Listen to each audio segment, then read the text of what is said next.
હરણી Varasiya ring road સ્થિત શુભલક્ષ્મી સોસાયટીના common પ્લોટમાં રામકથાનું આયોજન કરવામાં આવ્યું છે।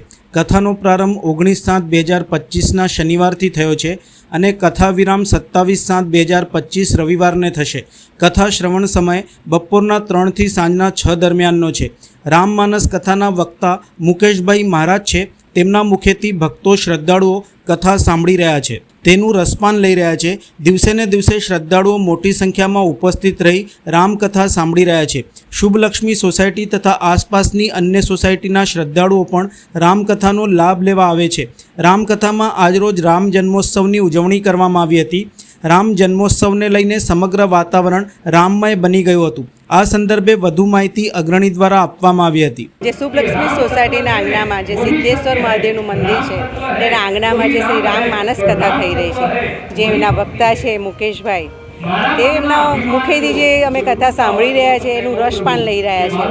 પણ જે દૂર દૂરથી આજુબાજુની સોસાયટીમાંથી જે 1 દિવસ 2 દિવસ એમ કરીને આજે 250 થી 300 માણસ આવીને સાંભળી રહ્યા છે, એમનું રસપાન કરે છે।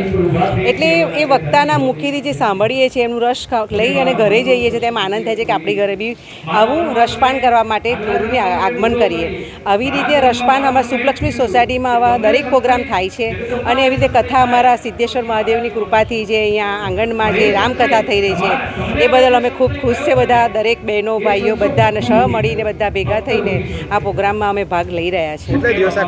9 દિવસની કથા છે અને શનિવારે કથા ચાલુ થઈ હતી અને રવિવારે પૂરી થાય છે અને 9 દિવસમાં જે અમે રસપાન લઈએ છીએ એનો આનંદ અમને ખૂબ છે। બધા બહેનો ઉમંગ ઉત્સવથી આનંદ લઈએ છીએ। એની મેં જય લતાબેન પટેલ, શુભલક્ષ્મી સોસાયટી, જય શિયારામ।